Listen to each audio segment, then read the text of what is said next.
Glad you're here tonight. My name's Kurt McInnes, and I'm on the faculty of the Literature Language Department here at Chipola College. I want to say a few thanks as we get started. I want to thank you as the audience. If you weren't here, there's no point in doing this. So we're very glad that you've come tonight and joined us. I want to thank our speaker, Kerry James Evans. I'll give a little bit more of a biography on him in just a moment. But we're very thankful for you and for our poets too. We're expecting a couple more. We'll see if they come in or not, but our local poets are going to read their own original works tonight, so we're looking forward to that as well. I also want to thank the Chipola College Foundation for providing the funding for this event. And as always, Evelyn, she's up in the crow's nest up there, but she and her team, use their time to come out here and make sure our microphones work. And Eric is running the camera for us, and we really appreciate all the work that they do. So this is our 7th event. We began this endeavor in April of 2019 and have continued with just one pause in 2020 due to the COVID shutdowns. We hold it each April, which is National Poetry Month, in an effort to promote the appreciation of poetry in the Chipola community. So that brings us to a point that I always try to make about listening to poetry. That's what you're doing here tonight is listening to poetry and some other stuff too. But how does one appreciate poetry? I said that our aim here is to spread an appreciation for poetry in our community. Well, how does one appreciate poetry, especially poetry that you are listening to? Of course, you can read it in a book or write your own.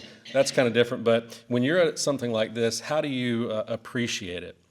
So with poetry, you have a wealth of ideas, emotion, and beauty compressed into a relatively small space. It's a treasury of great worth held in like a matchbox, just a very small thing. Think an engagement ring in its tiny case when you open it up and there's this beautiful thing inside. Small but beautiful. Poetry is like that. If you blink, you can miss it. So really listening to poetry is a countercultural enterprise because it requires our undivided attention, which is something kind of hard to come by. Ask me about that. I'm a teacher. So I invite you this evening to dedicate your attention to what's being said on this podium here. Let's take an hour or so, a little longer, to put away distractions, to really lean in, to drink in the words that are spoken tonight, and to give ourselves to the myriad delights of poetry. That's our aim tonight. So tonight, our order of service is sort of like this. We're going to have our speaker come up first and talk to us about his life and his poetic process, and along the way read some poetry as well. After that, we're going to have a time when our local poets come up and read their own personal original poetry to us. And then after that, we'll have a time of question and answer for Kerry James. And so I'll have a mic, it's down here, and I'll sort of roam around like Phil Donahue. Nobody knows who that is. Anyway, yeah, some people do. Some people. And let you ask your questions, and Kerry James has been very kind to say he will answer them. So think of some good questions as he speaks tonight. There are some books on the table in the lobby by Kerry James, and invite you to take a look and buy one. There are some QR codes there for you to just pay through your phone. So our speaker tonight, Kerry James Evans, is the author of 9 Persimmons, forthcoming. Well, it's not forthcoming anymore, is it? It's here. From the Backwaters Press, University of Nebraska, and Bangalore, from Copper Canyon, a Lannan literary selection. He earned a PhD in English from Florida State University, an MFA in creative writing from Southern Illinois University, Carbondale, and a BA in English from Missouri State University. The recipient of a 2015 National Endowment for the Arts Fellowship and a Walter E. Dakin Fellowship from the Sewanee Writers Conference, his poems have appeared in, is it Agni? Agni? Okay. The American Poetry Review, New England Review, Plowshares, and many other journals. He is an associate professor of English at Georgia College and State University, where he teaches and serves as the program director for the MFA, that's Master of Fine Arts, and undergraduate creative writing programs. He is the co-editor and managing editor of Peach, launching spring 2027, and lives in Milledgeville, Georgia. And so we welcome Kerry James Evans. Let's give him a round of applause.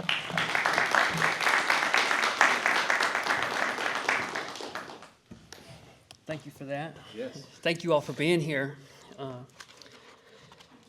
This is the first time I had a full reading from the collection since it came out. I gave a reading in Baltimore at AWP, this conference, and I read one poem, which I'll read here. It's my favorite poem, but I'm going to wait to read it. I love what you said about the jewelry case. Yeah. Like one of the things I talk to my students about, like what is a poem, right? And I always tell them we'll figure it out in the morning.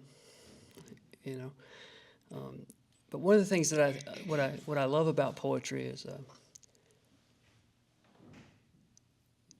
it helps us locate consciousness, right? So there are 3 questions that I ask every poem and my students when they write. Where are we? What are we doing? And why are we here? And if you answer those 3 questions, you'll realize that a poem is like a box of consciousness. So is it right? It's like a little box, and it's just consciousness, and it's locating. And you're reading a person's mind or thoughts in a place where they were at a time when what they were doing, and they're trying to understand why they're there. A lot of the time, I don't know. Does that make sense? Anyway, I just think it's kind of crazy to think about. I mean, if you think about it, right? Like there's this language that exists over here, right? And you're over here, and this is like written 600 years ago, and here I am, right? And then I can look back, and I can look into this person's mind, right? And kind of experience how they're seeing the world. And to me, from when I read my first poems as an undergraduate, I was just mesmerized with this idea. It seems so simple, but I still can't understand it. But anyway, a lot of my poems come from my life, so some of it's embellished. Most of it is. But this first poem's called "The Heavens Opened and God Said." All endings, even mine, will be yours. Take the Chevrolet Camaro, a popular car in Florida. Not only will Florida cease to exist, but so will every yellow Camaro double parked in a roped-off field outside the nearest fall festival, with its haunted corn maze and pumpkin patch, its local AC/DC cover band reuniting for one last tour. Fear not, my child. Those songs live on. They carry like bubbles drawn from a soapy wand. You are like a branch that has forgotten the trunk, a bird in a lightning storm, waves lingering at the shore. I am sand. I am the wave, the wind, the red flag whipping a blue sky. Would you believe me if I said you and I are both blue sky? Would you try? Do you ever wonder what frustrates me? Never-ending guitar solos, legalese and skinny pawnbrokers. Do you hear the guitar solo? What about the neighbors' kids burning donuts in deserted quarries? Their bare-chested howl is a hymn all its own. Once, the universe was a series of wheels within wheels. Now, it is a shattered urn. In the beginning, it was good. In the beginning. Come on, yeah.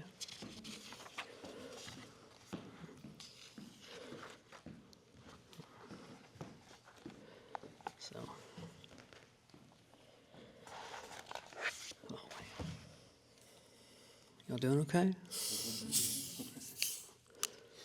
I got some funny stuff too.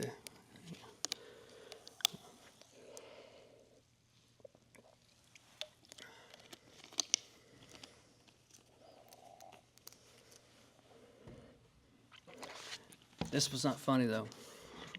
Maybe a little bit. This is called The World.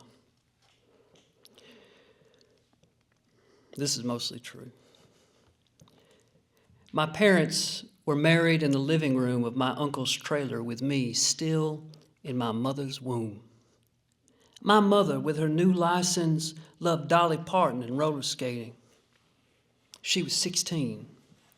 My father, 18. Both scared out of their minds, ignorant of a world beyond their high school districts, beyond big towns like Birmingham or Tuscaloosa. Roll Tide. Shit. It was 1983. Trickle-down economics, cocaine and bull markets, Reagan, the U.S. Embassy bombing in Beirut, 63 dead, the invasion of Grenada, the release of Return of the Jedi because Lord knows what this world needs is a rogue brat with father issues wielding a laser. What do I know? I was conceived in the back seat of a 66 Ford Falcon, a car I restored in high school, now retired to a junkyard in Northern Virginia after 2 divorces and a suicide attempt. But who cares about a car? A sophomore, my mother carried me into a school at full term and learned how to look down. But who cares about how mean kids can be? What awful things they said to her. My father would join the Air Force to get her out of there. They would try to make it work, but fail to make it work. They were kids taking on the impossible. I would attend 8 schools, K through 12, reside in more than 27 domiciles, never once calling one home. Would learn friends is a name for people you must forget.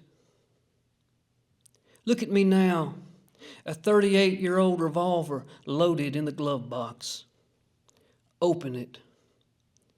Look at my father's hands around my neck.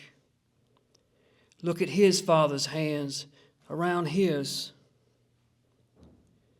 Look how hungry I still am, how confused, how I'm a country tearing itself to pieces in a C-store parking lot. What do I even know? My poor mother, still 16, McDonald's 3-4 times a week, no retirement, obese, votes for a party controlled by billionaires. Yet I call her once a week, tell her I love you, and I do. I love my father who can't write a sentence but commands troops in the army, who will retire any day now. And I love you, reader, who knows so little about me, who tries not to, but can't help but judge me for how I say these things so casually, how my drawl reappears like azalea blossoms in spring, then poof, gone with the first rain.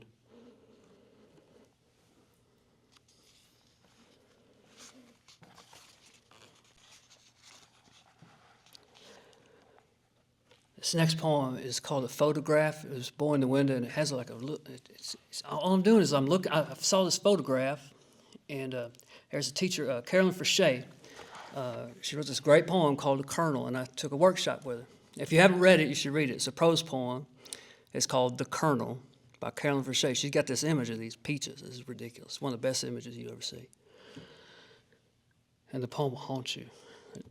She describes ears as dried peach halves. You know what I'm talking about? And they spill out on the table. I'm not ruining it for you. It's okay. And then some of them are turned down, some are turned up, and the hair is just. Anyway, this isn't anything like that. But in that workshop, she had us like look at a photograph and just kind of just spend time with it, just look at it. And the photograph I chose was this boy sitting on a radiator, and if you look at something long enough, it'll start to talk to you. Right? You know this. So, this is called The Photograph, The Boy in the Window. I know this boy, sitting on a radiator in front of an open window. This boy sitting on a radiator in a pair of overalls, legs crossed over a patch of light cut into the floor. I know this boy, whose shadow rests on the patch of light cut into the floor. This boy, sitting on a radiator in a room with no pictures on the walls, no table, no chairs, no furniture of any kind. And I know this look, this longing. He's looking at me now. He wants to speak.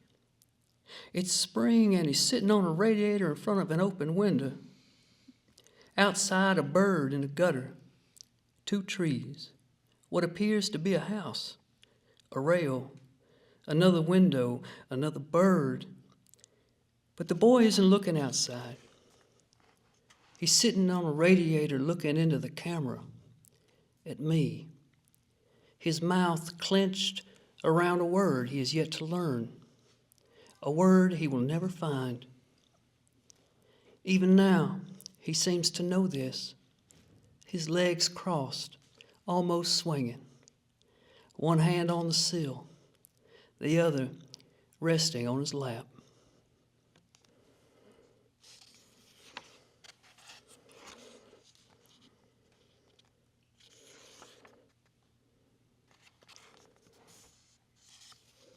This next was called Kickball Cowboy. And all of this is 100% true. All of it.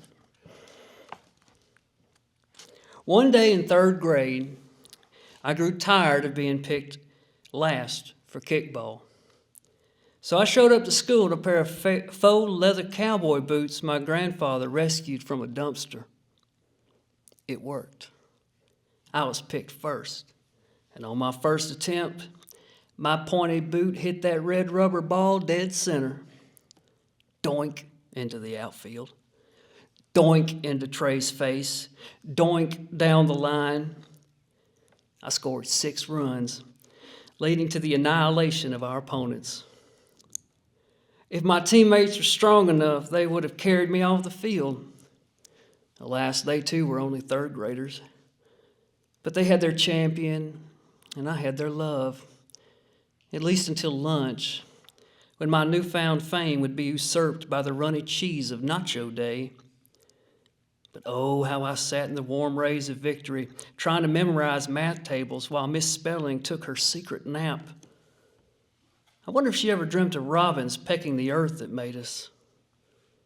Well, the making goes on, doesn't it? On the school bus home, my kickball cowboy dreams came to an end when I pissed off the wrong kid. 2 years older, mean daddy, called me a braggart. Admittedly, I did say I was the best kickball player in the state of Alabama.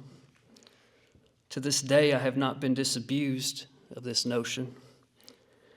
However, on that day, Ricky, with his penny freckles, punched me many times. I lay there for what felt like an eternity within somehow larger eternity, a nesting doll sort of nightmare. Finally, I kicked. I kicked and kicked and kicked again, pumping my legs like pistons in a souped-up small block V8, which pissed off Ricky even more. I found my courage, sure, but he stripped me of both boots and whoosh, out the window. Did I have it coming? Some of it, definitely. But my boots? I mean, they were 2 sizes too big. But think how many years' worth of home runs I had left. That's all I could think about. At dinner, how it was just the beginning, me and those boots. All that room for my toes. Mom was beside herself. He did what? I told her I deserved it. I was bragging, I explained. About what? I was going pro. I'd have a celebration dance, endorsement deals, a condo on South Beach, wherever the hell that was. James, what were you bragging about? I shrugged, sore from the bruising. Kickball, I said.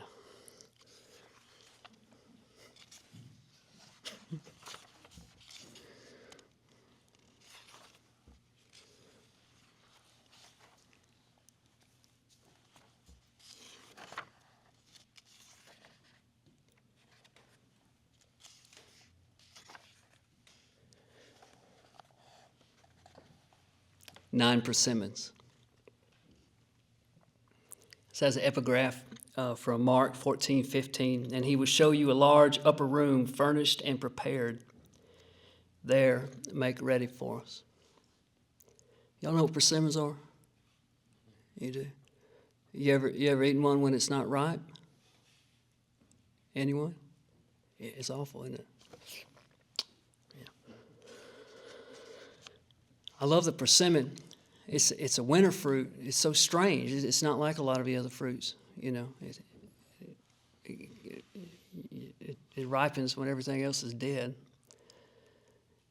I got this artist friend. He had me over for dinner. He's a peculiar person, in a good way, right? I like peculiar. He had 9 persimmons lined up on a windowsill. So he had to have put them there. You know what I'm talking about? Like he had to think about this and put them there, each one. And the whole dinner, I just looked at these things, and I couldn't stop looking at them. And then this poem came about. You're at dinner with a friend, an artist, who has prepared eggplant parmesan with his mother, who is Italian, who was kissed as a girl by Mussolini, who, it is rumored, admired persimmons, and ordered the public to plant their seeds in gardens and orchards to feed the soldiers, your artist friend says.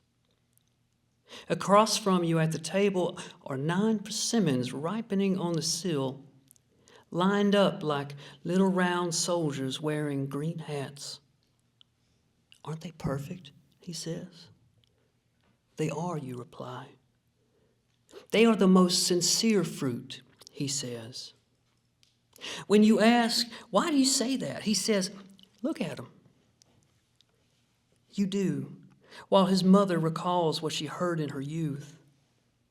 To predict winter, farmers split open the seeds. If shaped like a fork, mild. If spoon, snow. Knife, ice. You remember your first bite of one, how it wasn't ready. It was, however, sincere. You fell to the ground, your mouth puckering, drawing into itself. Then you remember how the rest of you followed.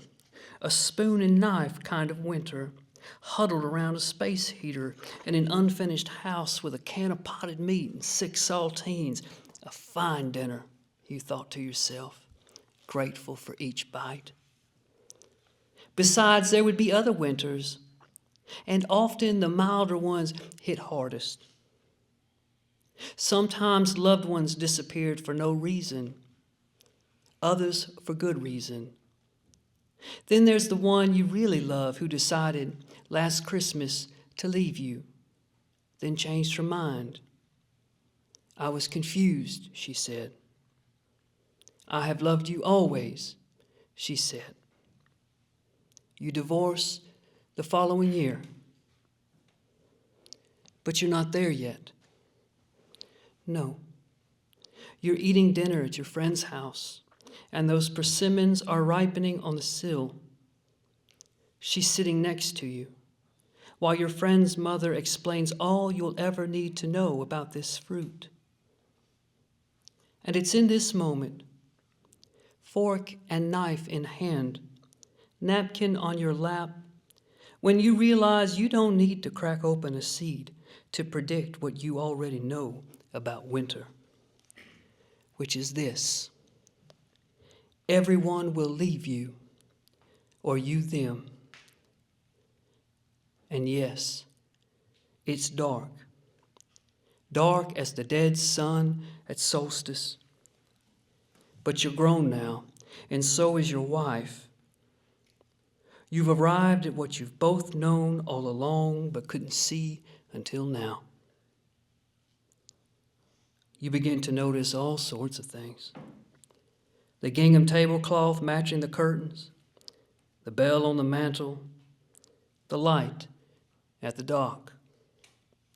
You notice how your friend turned each persimmon just so. You even notice that part of you feels the persimmons judging you from their sill. But you don't mind it. You eat well. You share polite conversation. When you finish, you help clear the table, and when your wife gives you the look that says, "It's time to go," you say your goodbyes, and your friend hands each of you a persimmon for the road. In the car, before you pull off, your wife says, "I've never eaten a persimmon." And neither of you, not ripe, not like this. So you eat them right then and there. You smile the whole ride home.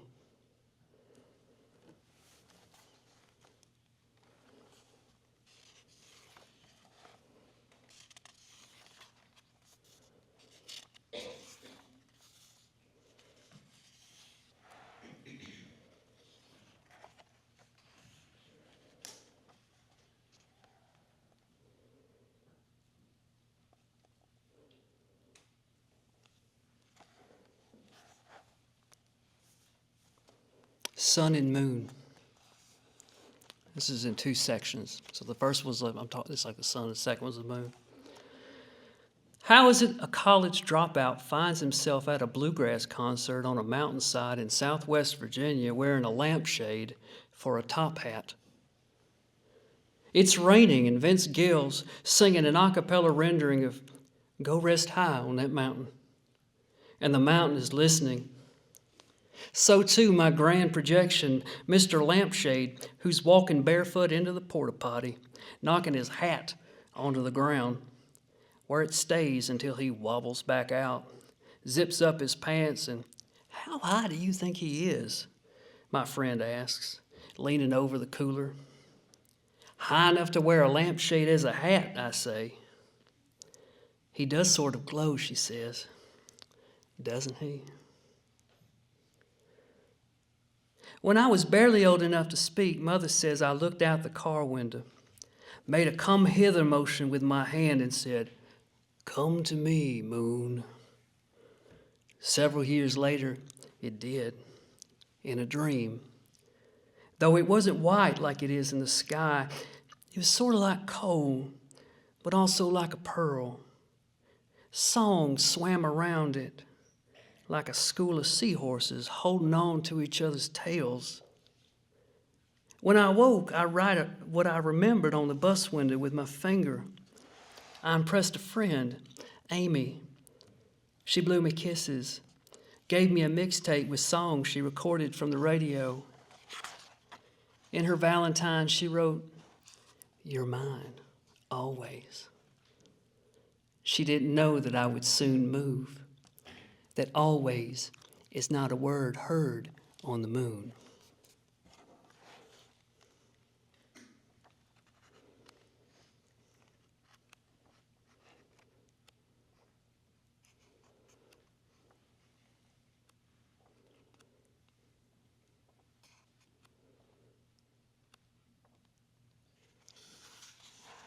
So, I guess I'm supposed to talk a little bit about my life. Sure. So I just like to read. Sure. Whatever you want. Yeah. One of my favorite things to do is to call my grandmothers who are still here. I try to call them at least once a week. And I just ask them questions. I don't talk because I don't know how much time I'm going to have left. You know, one's 88, one's 89. And so I'm very fortunate to have grandparents alive. And these women know everything about everything. And I don't know, I'm going to miss them so much. And anyway, My dad's mom, Chestine, she grew up in Hackleburg, Alabama, on a farm, and she's a tall German woman, I guess. She married this short Welsh man named Guy B. Evans. And Guy B. was a mean sucker. You know, he beat on my dad. Makes sense. He was terrible. He didn't like my dad because he was taller than his brother and sister. So he's clearly his son, but he didn't like. You know, he didn't believe it. He thought that she had run off with a mailman or something, or the milkman or something, and he always took it out on him. But Chestine, her whole life, she was a lunchroom lady. She ran the best lunchroom in Marion County. She never got below 100 on the inspection, and that's her big thing that she's so proud of. And one year, I lived with her when my dad was at ROTC. He was trying to become an officer in the Army, and he was in the Air Force before that. And while he was gone, I went early in the mornings. I got up at 3:30 with her, and we went to the lunchroom, and I would watch her set everything up. Right, she'd set up we'd do the breakfast, and then she set up for lunch and all that, and it was just it was beautiful getting to see her work, and she just taught me so much. But her big thing is mowing grass. To this day, she still takes care of her own yard at 88 years old. She's got one eye, and she reads the Bible through once a year, and she's done it for the last 20 years. So I mean, she's like an oracle. You know what I'm saying? Like she's like Athena. You know, it's crazy. So this poem's called Manatee, and it's not really about a manatee. But I love the title. I love the word manatee. I love manatees. You guys, they're big down here.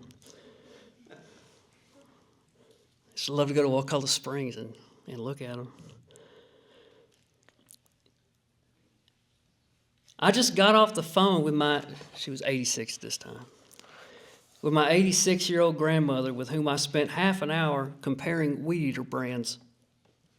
It sounded like she was talking about God the whole time, that God is somehow the string and the spool, even the handle, that we are the hands. I'm okay with God being the string or the spool, maybe even the hands. Well, according to my grandmother, were God to pick a weed eater, it'd be a Toro. I didn't tell her I own a Craftsman or that I haven't weed eated in a month. It's bad enough I waited so long to call. Who knows? Maybe time is one fractal in a chain of fractals. Aren't we all the same tree? Isn't a Craftsman as much a Toro is a manatee? It's about the quality, she says. What about the sea cow? I feel like I'm losing the thread, but doesn't it all break down eventually? Pay a little more up front. Sticks around longer, she says. And when she says it, I dismiss the manatees altogether and think of all the time she's poured into me, all the ass whoopings, lectures, and hot cocoa. I never once saw her lose at badminton. I thought for years she was on a well. No, city water. Brilliant's got the best water in the county. She's right. It's the cold in the ground. Here in my neighborhood, the water tastes like mud. Here I spend time in the yard to remind me of her, which reminds me of her mother and all the mothers before her. Their voices gather like water in the trumpet vine, ascending the loblolly. My child, I hear, and I'm there, in my grandmother's yard where my brother tackles me full throttle into a holly bush, both of us barefoot and shirtless, our sunburned skin pierced by spiky medieval leaves. Afterward, we drink a gallon of sweet tea, feel proud of our bruises and blood. Time catches us all, says the trumpet vine. And maybe it all doesn't break down eventually. Maybe the hawk that just landed in the red oak isn't just a hawk. Maybe a conversations about weed eaters is as close as I'll ever get to talking with God. But how lucky am I to be in rural Georgia, in a place that reminds me of her, where it's peanuts and Coca-Cola with a sprinkling of New Testament, a Jesus who sounds like ambrosia salad.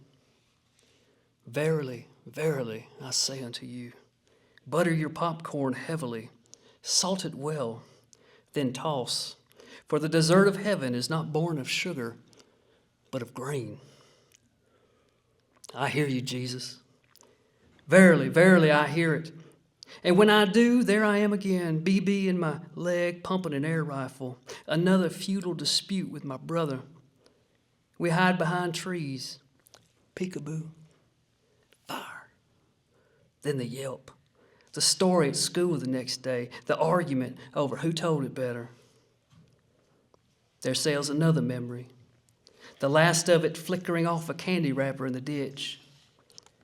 You need to take better care of the yard, blares the trumpet vine.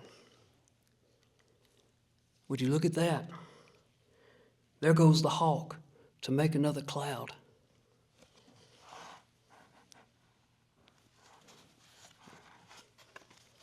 You good? I'm good. Okay. Is that good? Thank you. All right, yeah, very good.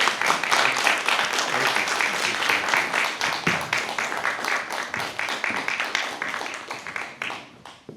Well, thank you very much, Gary James. That was wonderful. I mean, I love listening to Southern poets. I love being a Southerner and listening to. I get everything you're talking about, totally. Yeah. So now is the time when we listen to the original works of our local poets, and so here they all are. And so our first poet up is Tara Dodgens, and actually all of these are my students right now. So I made them come, and I filled up some of the seats with my students too. So they're out there. All right, Tara, come on and share. Hello, hello. Like he said, my name's Tara Dodgens. This is actually my first time ever doing this. So I'm pretty excited. I have 3 poems I want to share with you guys today that they're pretty short, but they're really close to my heart. So the first one, I'm going to give you just a little bit of backstory on it. This one is about my sister. She is my best friend and my inspiration. She really just encourages me in my everyday life. But she kind of went through a tough time. And through it all, even though it was really hard, she stayed really strong and fought through it. So this is called My True Warrior. I look in your eyes and see a warrior, but not just because you're strong or because you're brave. It's because your eyes have shown me you know real pain. I see it in the way you don't return love because it's been falsely given. Too many empty promises, and now you don't know who to trust in. I watch as you hold back your tears like a dam holds back a flood. But a dam still breaks when the pressure becomes too much. I feel it in the way you share a hug with a loose, intimate embrace, too scared to hold tight to what you fear could just break. But just like a warrior, you fight with all you have. And you stand in what's good, though surrounded by so much bad. You proudly wear your bruises and scars because you know they make you the fighter you are. So to you I say, keep standing tall and know what you do encourages us all. The next one I have, again, all really short, is called The Aisle. Honestly, this one was just, I've seen a portrait of a family, and something about it, I don't want to give too much away, but something about it just really spoke to me and related to certain parts of my life. So here we go. It does sound a bit childish, but that's kind of where I was coming from. What a perfect picture with a perfect little frame, perfect gold trim and a perfect plated name, perfect little island with the perfect golden sand, and the perfect little family standing hand in hand. Only people can't see what's hidden inside, painted in the perfect girl's ocean blue eyes. She's holding back a storm, with a perfect little smile, knowing if the smile breaks, she'll flood the little aisle. And the last one is called Beauty. I think a lot of people struggle with self-esteem, feeling confident, and I went through that a lot, struggled with it a lot. But my family, especially my sister, taught me that I am beautiful, even if it looks different than everyone else's beauty. So this one's simply called Beauty. Who am I if I manifest flaws? Will I still be loved, respected, admired? Or will my misfortunes and my mistakes become my name? When looked upon, will the beauty of my heart be enough? Or will my grotesque figure become what is remembered? Will all that is good about me, my kind heart, my loving nature, my honesty and my loyalty, will that be what is predominant? Or will that be overlooked in this hypocritical world? Oh, how I wish the perspective of man would be reformed, for I do not wish to be characterized by the perfections of others. I do not want to hide who I am. My imperfections, my mistakes, all that is seen is unpresentable. That is what makes me who I am. That is what makes me beautiful. Thank you.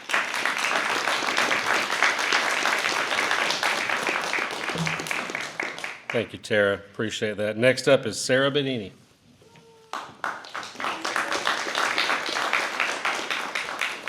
Hello, everyone. I actually don't write down most of my poetry. I kind of just think it as a way of decompressing my intense feelings. And I'm just sharing with you one poem today that I wrote for my deceased grandfather who passed away in 2020 after contracting COVID and suffering from a heart attack from intense feelings. Here we go. You won't be there when I walk, when I receive my degree. You won't be there when I walk, when I wed, you absentee.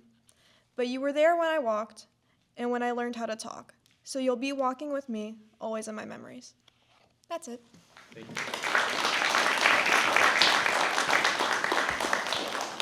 Thank you, Sarah. Next is Lucy Knudsen.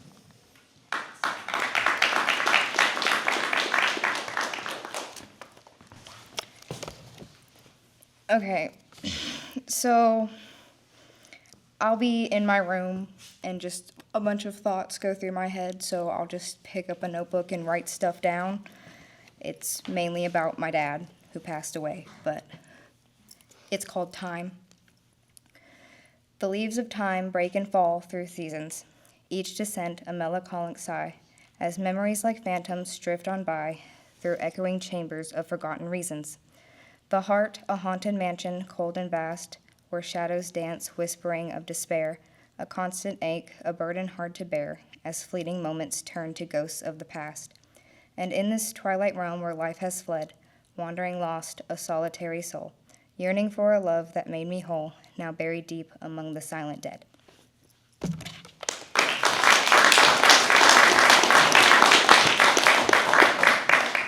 Thank you, Lucy. Appreciate that.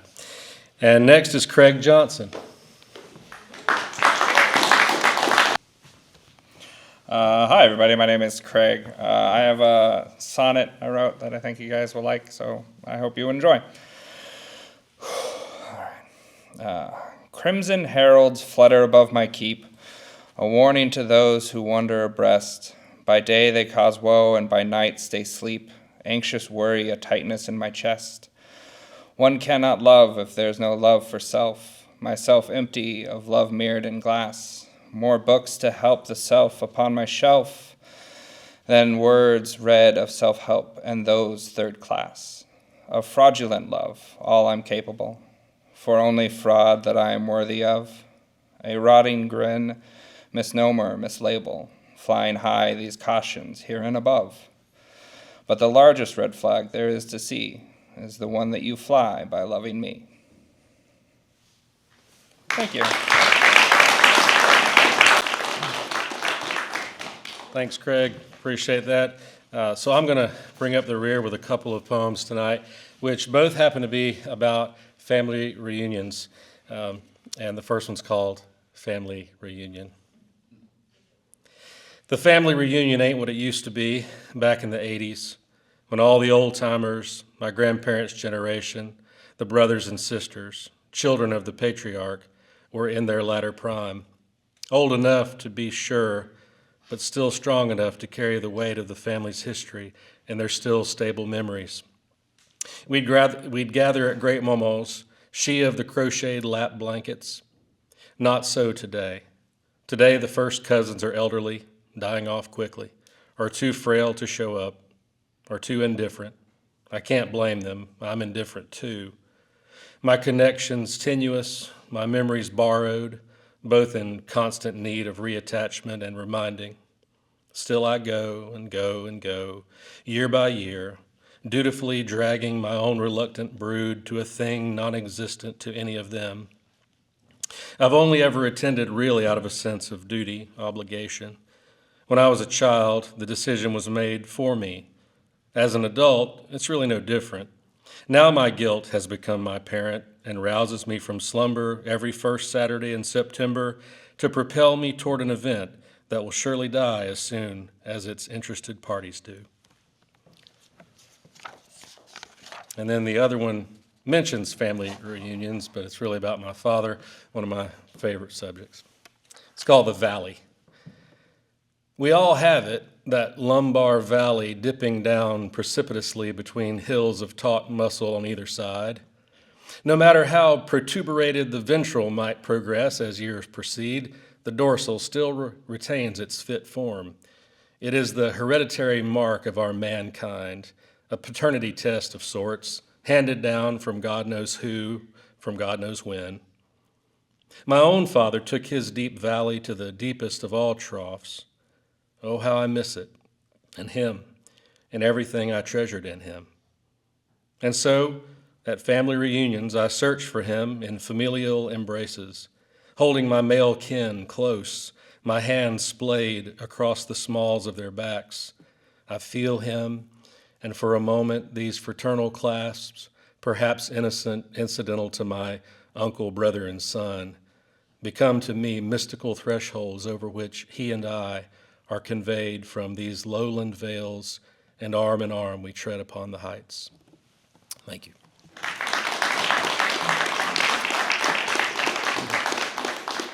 So now is our question and answer time, and I hope you've come up with some good questions. And so I'm going to turn this on and walk around, and if you have one, just raise your hand. And Carrie James, I'll ask you to come up here. This is taped in, so you'll have to lean over again, but we'll just let him answer from up here. Who has a question? Hey. Enjoyed your reading. I enjoyed everyone's reading. Thank you all for presenting your work. I just wanted to ask you, when you were first getting rolling, when you were first getting started writing, who were some of your major influences? Just when you was first getting out of the gates. Well, Rodney Jones, Miller Williams. Miller Williams is this, y'all know the songwriter Lucinda Williams? If you don't, she's a wonderful songwriter and singer.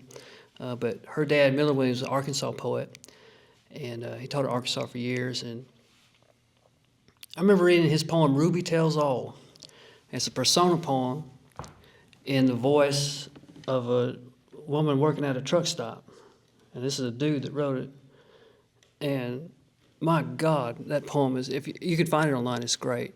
But it's called Ruby Tells All, and he's got some lines in that poem where I think one of them says, "What is a man but a what is it? What is a man but a match, a little stick to start a fire with?" Yeah, it's brutal, yeah. But she's talking about men who've come, men who have gone.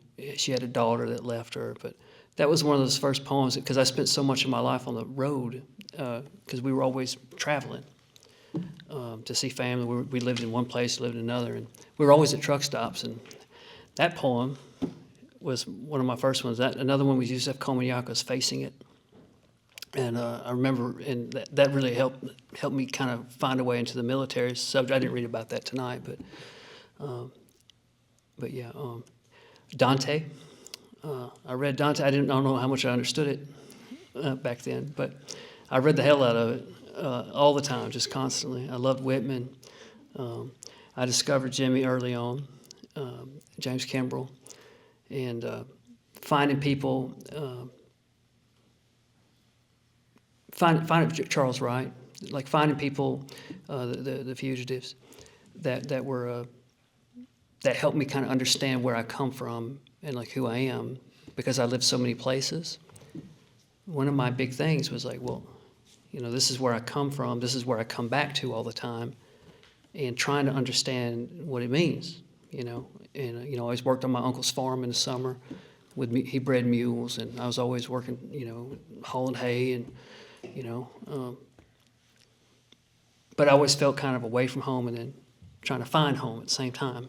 And so the poets that I really gravitated to were the poets that could kind of lead me home. Like Dante. Dante, yeah, for real. What I love about that is like, the great thing about Dante, right, is he doesn't go through hell on his own. You know what I'm trying to say? Virgil's there. Virgil leads him through hell. So he goes up, and so there's another poet, right, that takes him and leads him. And that's how my teachers have been. You know, James Kimbrell's here, one of the finest poets there is. And if you haven't read him, you need to read his poems. And he walked me through hell as a teacher.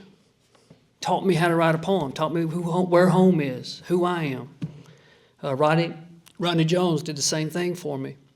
And I think the best poems take your reader's hand, right? And they bring them into your world, into your grief, into your heartbreak, right? They take your reader's hand and they bring you along. So it was so lovely to hear y'all's poems too, for real. Yeah. Thanks, sir. Yeah. Howdy. Do you find that you do more writing like with an implement in your hand or in your head? Right, straight up. Yeah, I'm not a thinker. Yeah. Yeah, I think that's pretty clear. I think thinkers think and writers write. I can't. I just don't. I try not to think at all. I just like to look at things. Genuinely, like I like to sit on my porch and I get these legal pads and I write with a pen. And most what I do of anything is I journal. I write in my journal. I write in my journal. In the morning time, in the evening time. I've got a journal by my bed, and I've got a legal pad by my bed. I've got them. And so what happens is, I'm just looking at things all the time. I'll look at a memory. I'll look at the room. I'll look at my dog, and I'll just love my dog is so sweet, and then I'll look at the plants. I just look at things and I look at different parts of my body. Everything around you is poetry. Everything is information that has a story. Like somebody made this podium, right? This presswood was laminated, and this rubber, all the material. Like think of all the shit that went into this. This microphone, right? Like this paper, all the clothes you're wearing. Like how many times when I look at my hands, right? How many times have I eaten with this hand? How many meals have I eaten? You ever think about that? How crazy that is? Seriously. How many pieces of pizza have you picked up with this hand? Right? So I write with a pen. But what happens is the poems, right? They kind of grow out of that soil. Right? So I'll put the journal away. I've got this closet, right? And I put incense in there. I don't burn incense, but I like the way it makes the paper smell. And I've got all these legal pads, just stacks of them, right? From years and years of doing this. I just stack them in the closet, and I forget about it. And then when it comes, whenever I'm like, all right, man, I need to write a poem, right? I go into my closet, and it smells like heaven. And I'll just randomly pull a legal pad out, just randomly, right? Maybe I'll pull 2 or 3. And then when I go to write a poem, I got all this stuff to look at. Does that make sense? I don't have to just pull it out of the air. I've got all this material, and it's it's a lot of fun that way, because it's like I don't know what kind of poem I'm going to write when I sit down and write a poem. Right? Because I'll forget about half the stories. Like most of my like so many poems come from my grandmother telling me stories. And I'll write them down when I'm on the phone with her, or I got a workshop and things that are said in workshop. Because these poets that I workshop with are way better than me, and I don't talk much in there. I just try to write down everything I hear, right? And but does that make sense? Yeah, that's perfect. Thank you. Yeah. Well, I have a question. Yeah. Do you ever get stumped and have writer's block? No, never. I don't believe in it. Say more. Look, I mean, everything, like language is all around you. Now, you might write a crappy poem. I write lots of those, right? And a lot of my journals that I write, when I write in my journals, a lot of the stuff is useless. But if you get in the habit of it, Flannery O'Connor, she went to school where I teach, and she lived in Milledgeville, and she called it a habit of art, and it's a daily practice of writing in your journal, but also engaging the world with an artistic perspective, like the phrases that you hear. I don't know, like if you walk around campus, right? You're going to hear somebody say something. You ever hear somebody? You ever eavesdrop on people? Right? You never do that? Oh no, I do it all the time. Yeah, like people talking on the phone. I'm like, who are they talking to? Right? And I'll see something. Like especially if I go to a restaurant, right? And somebody's, you ever try to pick out like what date number they're on? You see a couple. Like I do this all the time. Like, what number date is this? But everything is alive, right? Everything is, it's all moving. It's all atoms, right? And so my job as a writer isn't to really understand anything, because I don't know where I am. I think I do, but based on what I've read and everything, and I know that may sound strange to you, but do I really know where I am? I don't know. Like, you tell me. I'm in a theater. This is an experimental theater, right? It feels like it. Yeah. What's the experiment? Yeah. But you see what I'm trying to say? Like, I don't know if that makes sense. Yeah, if you can't write, if you get writer's block, just go look at something, or just look at any part of your body. I mean it. I swear to God. Like, look at your arm. Any of y'all have a birthmark? You got a birthmark? You ever bruised? You ever got a bruise? You ever hit your shin on something, like the dishwasher? It hurts like hell, don't it? Yeah. He's like, pow. I do it like once a year. Or you ever walk into a door frame? Your body is a daggum. Your body has all this memory. All you have to do, like right now, I'm losing my hair now, right? I used to have a full head of hair, but now I don't. But I can look in the mirror and I can look at my hair and I can be like, I remember when I had hair. And then I'll start thinking about my hair and all the different haircuts I had. You see what I'm talking about? And it sets off a chain reaction, in the military we called it a daisy chain. It's you know what I'm talking about, don't you? It's how you nod your head. Yeah, it's a boom, boom, boom, boom, boom, boom. And that's how it is, So writer's block is just a bunch of crap. And if you ever get it, just don't believe it. Just look around you. I promise you. That's good advice. Yeah. The habit of art. Habit of art. Yeah, just every day. You just get in the habit of it. You're just like, you write in your journal every day. And then by the time if you write in your journal every day just for 30 minutes in the morning, I promise you by the end of the week, you go back and you look at that journal, right? You'll have a poem in there. And it might be buried, but you have something in there, and you'll be able to. You know what? I think I got a little sonnet there. I think I got a little something. Yeah, that ain't hard. Yeah, we all wrote poems. We all just a lot of us stopped writing, but when we were all kids, we all wrote a little poem to somebody we had a crush on. Yeah, we know that.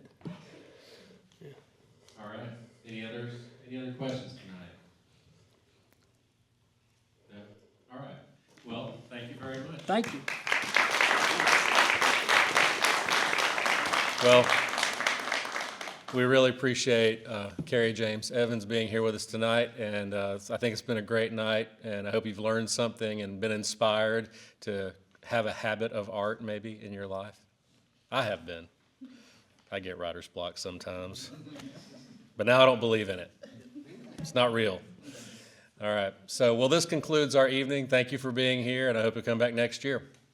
Good night.